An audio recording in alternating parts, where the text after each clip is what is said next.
Good morning, everyone. In the previous lecture, we have discussed about the basic concepts of atomic structure. We seen that the atom consists of nucleus and shells. The nucleus contains protons and neutrons. Protons have positive charge and neutrons are neutral. While the electrons move in the shells around the nucleus. The electron is having negative charge on it. The shells are consisting of orbitals and orbitals are composed of suborbitals. Different shells contain different orbitals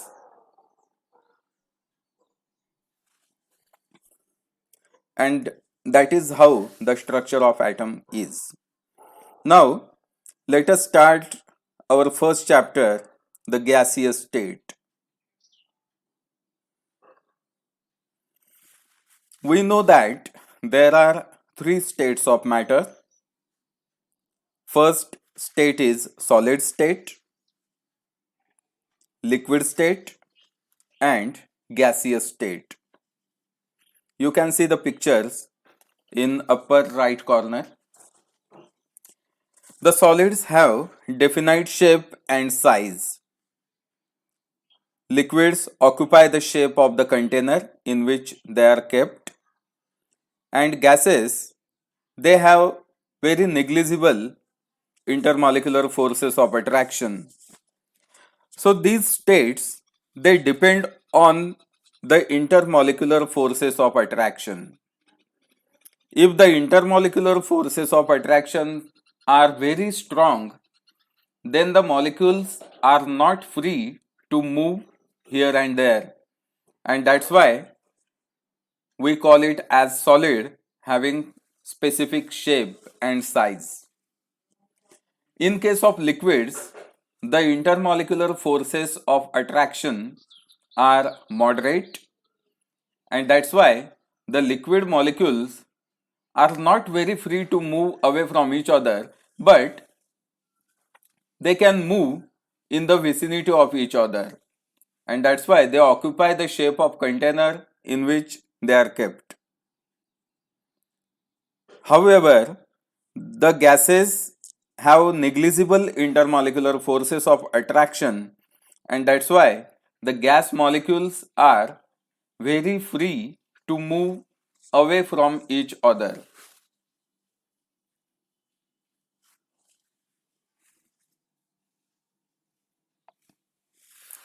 Gases can be divided into two types: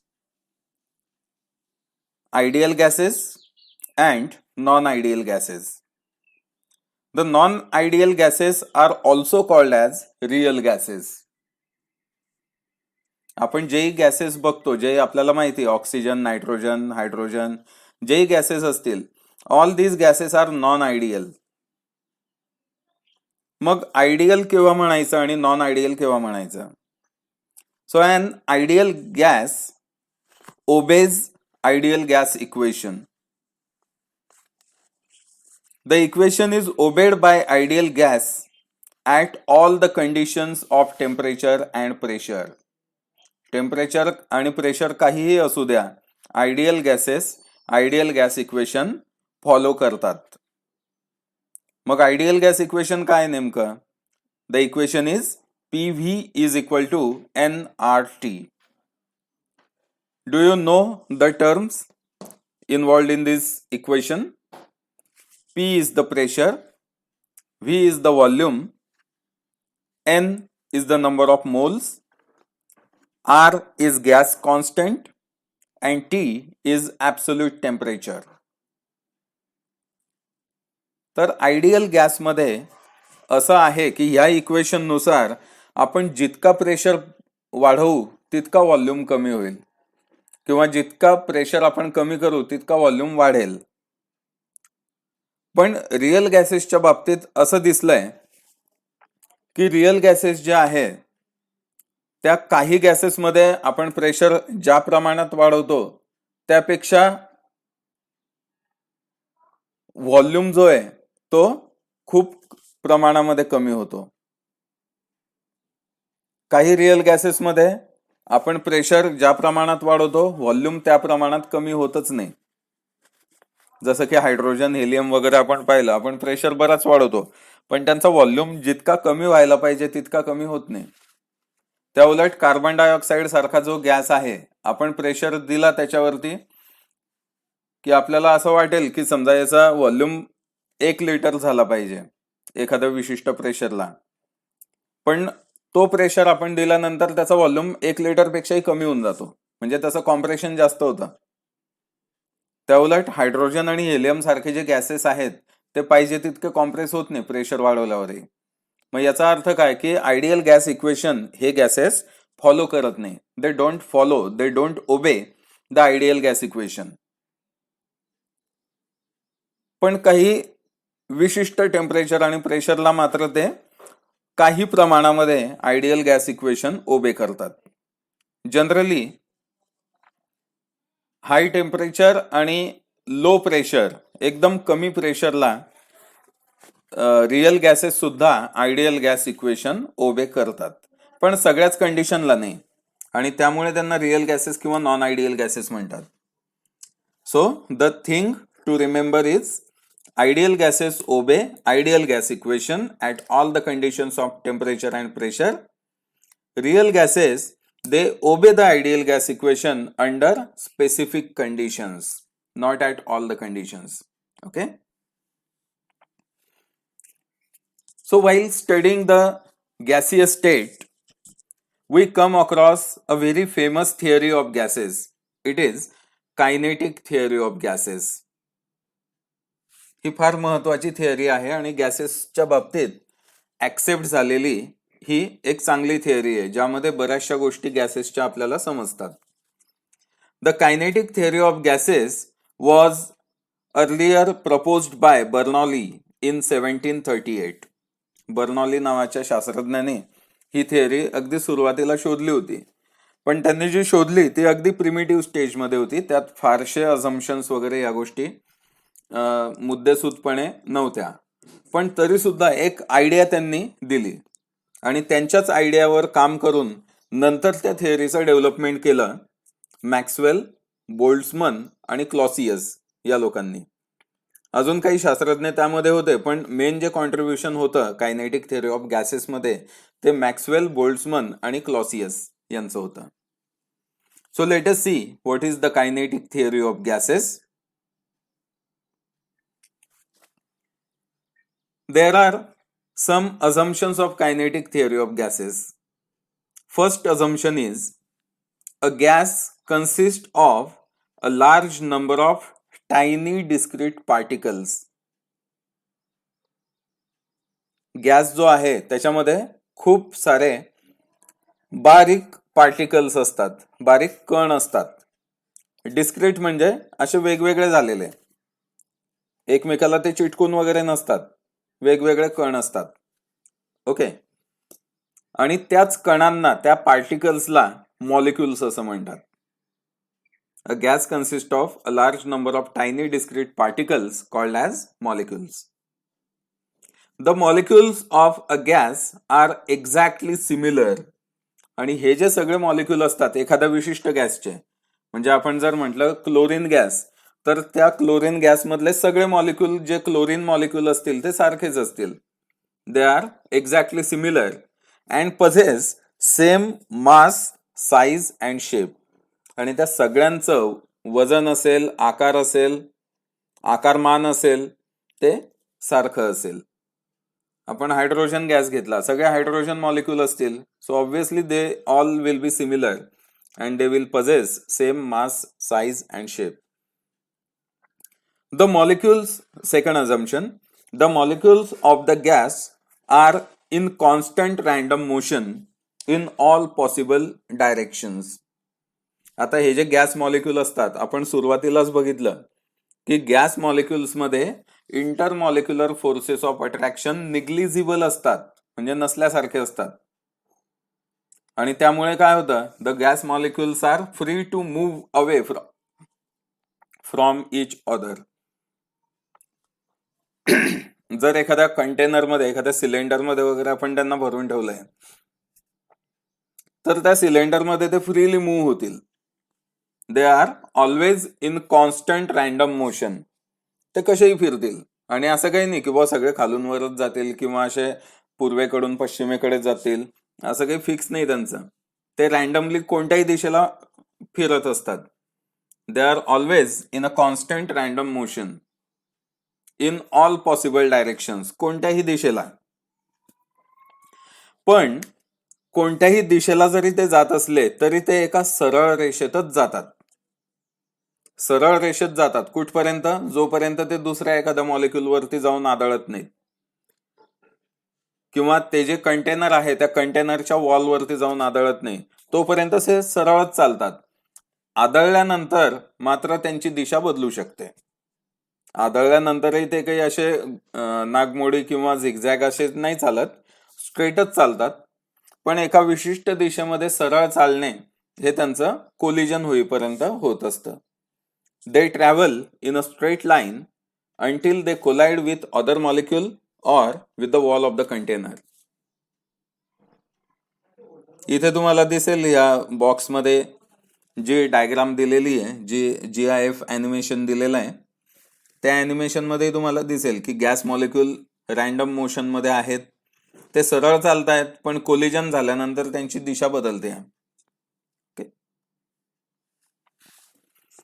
third assumption is the collision of the gas molecules are perfectly elastic. आता gas molecule हे जे एकमेकावरती आदळतायत, आता आदळल्यानंतर काय होईल? समजा एखादा माणूस आहे, पळत पळत गेला, भिंतीवरती आदळला. What will happen? त्याची एनर्जी एकदम कमी होऊन जाईल, तो परत पळणारच नाही. ओके. पण गॅस मॉलिक्यूलच्या बाबतीत कायनेटिक थिअरी ऑफ गॅसेसच्या अझम्पशन नुसार the collisions are perfectly elastic. Kinetic theory of गॅसेसचं असं म्हणणं आहे की गॅस मॉलिक्यूल जे एकमेकावरती आदळत आहेत, त्या आदळल्यानंतर त्यांची एनर्जी बदलत नाही, त्यांची एनर्जी कमी होत नाही. आणि त्यामुळे आदळल्यानंतर ते बरोबर दुसऱ्या दिशेमध्ये पुन्हा जातात, पुन्हा दुसऱ्या मॉलिक्यूलवर किंवा वॉल ऑफ द कंटेनरवर आदळतात, पुन्हा ते वेगळ्या दिशेमध्ये जातात. ह्या सगळ्या कोलिजन्समध्ये त्यांची एनर्जी लॉस होत नाही. जनरली आपण जे बघतो की कोलिजन जेव्हाही होत असतील, कुठलीही वस्तू इतर कोणत्याही वस्तूवरती आदळत असेल, तर त्यावेळेस एनर्जीमध्ये फरक पडतो, एनर्जी कमीच होते. पण इथे मात्र कायनेटिक थिअरी ऑफ गॅसेसचं अझम्पशन असं आहे की हे जे कोलिजन होत आहेत gas मॉलिक्यूलचे, these collisions are perfectly elastic, means there is no loss of kinetic energy on collision. Fourth assumption, the pressure of the gas is due to the bombardment of the gas molecules on the wall of the container. आता हे gas molecule फिरतायत, आदळतायत, ते कंटेनरच्या वॉलवरती सुद्धा आदळतायत. आणि कंटेनरच्या वॉलवरती ते आदळल्यामुळे त्या गॅसचा pressure तिथे create होतोय. So the pressure of the gas is due to the bombardment of the gas molecules on the wall of the container. ज्या पण कंटेनरमध्ये ते ठेवलेले असतील त्या कंटेनरच्या वॉलवरती ते आदळतात आणि त्यांच्या आदळण्यामुळे त्या गॅसचा प्रेशर तिथे क्रिएट होत असतो. Next assumption, the absolute temperature of the gas is measure of average kinetic energy of all the molecules present in the system. आपण अगोदर बघितलं की गॅस मॉलिक्यूल जे आहेत ते रॅन्डम मोशन मध्ये असतात, वेगवेगळ्या दिशेला ते फिरत असतात, फिरताना ते आदळत असतात. आता हे जे गॅस मॉलिक्यूल आहेत, प्रत्येक गॅस मॉलिक्यूल हा काही सारख्याच एनर्जीने जात असेल, आदळत असेल, फिरत असेल असं काही नाही. त्या प्रत्येकाची एनर्जी थोडीफार वेगवेगळी असू शकते. मग त्या ओव्हरऑल गॅसची जी कायनेटिक एनर्जी आपण म्हणतो that kinetic energy is the average kinetic energy of all the molecules. त्या सिस्टम मध्ये जेवढेही मॉलिक्यूल असतील त्या सगळ्यांच्या कायनेटिक एनर्जीचा जो ऍव्हरेज आहे, that average is the kinetic energy of that gas. त्या गॅसची कायनेटिक एनर्जी आपण त्या ऍव्हरेजला म्हणू. आणि ही जी कायनेटिक एनर्जी आहे, this kinetic energy is directly proportional to the absolute temperature.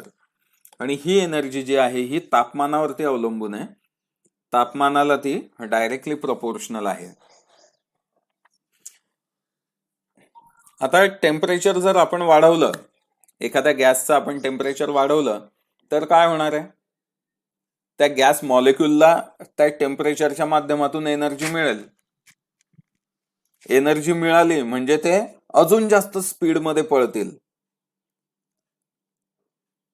त्यांचा जो स्पीड आहे, त्यांची जी कायनेटिक एनर्जी आहे ती वाढेल. आणि त्या उलट आपण जर त्याचं टेम्परेचर कमी केलं तर गॅस मॉलिक्यूलची कायनेटिक एनर्जी कमी होईल. So this assumption states that the kinetic energy of the gas molecules is directly proportional to the absolute temperature. तापमानावरती कायनेटिक एनर्जी ही अवलंबून असते.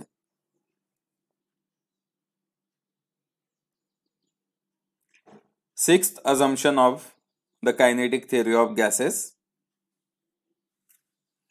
at relatively low pressure, the average distance between the gas molecules are large as compared to the molecular diameter. आता gas molecule जे आहे ते छोटे असतात. आपण पहिल्या अझम्पशन मध्येच बघितलं, they are tiny discrete particles. Tiny म्हणजे खूप छोटे, है ना. मग असे जे छोटे छोटे पार्टिकल आहे त्यांचा डायमीटर तरी काय असेल? तो डायमीटरही खूप कमी असतो. आणि जर आपण त्या डायमीटरची तुलना वेगवेगळ्या गॅस मॉलिक्युल्स मध्ये जे अंतर असतं त्या अंतरासोबत केली तर काय जास्त असेल? त्यांच्यातलं अंतर जास्त असेल. The distance between the gas molecules will be larger as compared to the molecular diameter. त्या मॉलिक्युलच्या डायमीटरपेक्षा वेगवेगळ्या मॉलिक्युल्स मधलं अंतर हे जास्तच असणार. आणि जर प्रेशर कमी असेल, समजा गॅसचा प्रेशर कमी आहे, प्रेशर कमी असताना तर अंतर अजूनच वाढेल त्यांच्यातलं.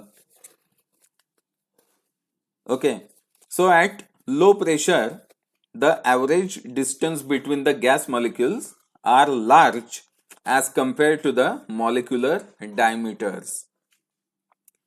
आणि प्रेशर वाढवल्यानंतर मात्र ते जवळ येतील, कारण त्यांना फिरायला जास्त जागा नाही. आता प्रेशर वाढतंय, प्रेशर वाढला म्हणजे व्हॉल्यूम कमी होणार. व्हॉल्यूम कमी झाला म्हणजे ऍक्च्युअली व्हॉल्यूम कोणता कमी होतो? वेगवेगळ्या मॉलिक्यूल मधलं अंतर. मॉलिक्यूल तर काही असं बारीक होणार नाही आपण प्रेस केल्यामुळे. मॉलिक्यूल जेवढा आहे तेवढाच राहील. पण मॉलिक्युल्स मधलं, वेगवेगळ्या मॉलिक्यूल मधलं जे अंतर आहे ते अंतर मात्र प्रेशर दिल्यामुळे कमी होत आहे. आणि आपण म्हणतो की गॅसचा व्हॉल्यूम कमी झाला. मग आता व्हॉल्यूम कमी झाला म्हणजेच वेगवेगळ्या मॉलिक्युल्स मधलं अंतर कमी झालं.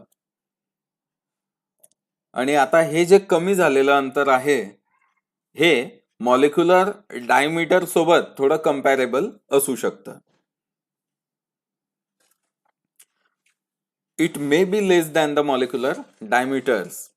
Okay, but as per the assumption at relatively low pressure, पण प्रेशर जर कमी असेल त्यावेळेस मात्र गॅस मॉलिक्युल्सच्या मधलं जे डिस्टन्स आहे, अंतर आहे, हे मॉलिक्युलर डायमीटर पेक्षा जास्त असतं. So this is what the sixth assumption of the theory is. Let us see the last one. This is last assumption of kinetic theory of gases. The size of gas molecules is very small as compared to the total volume of the gas container. आता बघा, अगोदरचं जे assumption आहे त्याच्याशी संबंधितच हे पण assumption आहे. आता आपल्याला दोन प्रकारचे व्हॉल्यूम लक्षात घ्यायचे. एक तर स्वतः इंडिव्हिज्युअल गॅस मॉलिक्युलचा व्हॉल्यूम, आणि दुसरा म्हणजे टोटल व्हॉल्यूम. टोटल व्हॉल्यूम कशामुळे आहे? टोटल व्हॉल्यूम मध्ये गॅस मॉलिक्युलचा इंडिव्हिज्युअल व्हॉल्यूम तर आहेच, पण वेगवेगळ्या गॅस मॉलिक्युल्स मधलं अंतर जे आहे त्या अंतरामुळे तयार झालेला व्हॉल्यूम सुद्धा आहे. मग अशी कल्पना करा की हे सगळे मॉलिक्युल आपण गोळा केले आणि एकाच ठिकाणी ठेवले, जसं की इथे या डायग्राम मध्ये तुम्हाला दिसतंय. जर आपण फक्त इंडिव्हिज्युअल गॅस मॉलिक्युल्सच्या व्हॉल्यूमची बेरीज केली आणि इंटरमॉलिक्युलर डिस्टन्समुळे जो व्हॉल्यूम आहे त्या व्हॉल्यूम सोबत त्याची तुलना केली, if we compare that volume, then we will find out that the actual volume of the gas molecules is negligible as compared to total volume of the gas container. Gas कंटेनरच्या total व्हॉल्यूमच्या तुलनेमध्ये gas मॉलिक्युल्सचा actual volume जो आहे तो negligible असतो, असं kinetic theory of गॅसेसचं assumption आहे. So these are the 7 assumptions of kinetic theory of gases. So this theory is very important in point of view of your exams also. It is very important. He theory फार महत्वाची आहे आणि assumption अगदी सोपे सोपे assumption आहेत. आपण फक्त 7 अझम्पशन याच्यातले बघितले. 7च अझम्पशन त्या थिअरी मध्ये आहे. Let us see all the assumptions once again. First assumption was a gas consists of a large number of tiny discrete particles called as molecules. The molecules of a gas are exactly similar and possess same mass, size and shape. Second assumption, the molecules of the gas are in constant random motion in all possible directions. They travel in a straight line until they collide with other molecule or with the wall of the container. Third assumption, the collision of the gas molecules are perfectly elastic.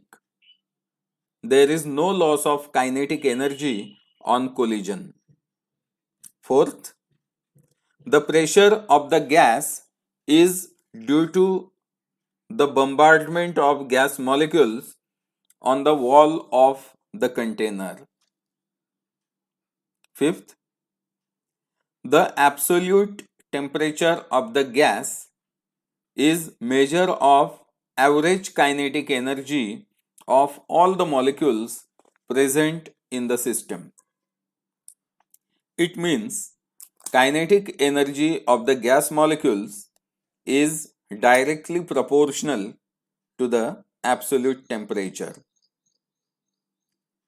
Sixth assumption, at relatively low pressure, the average distance between the gas molecules are large as compared to the molecular diameters.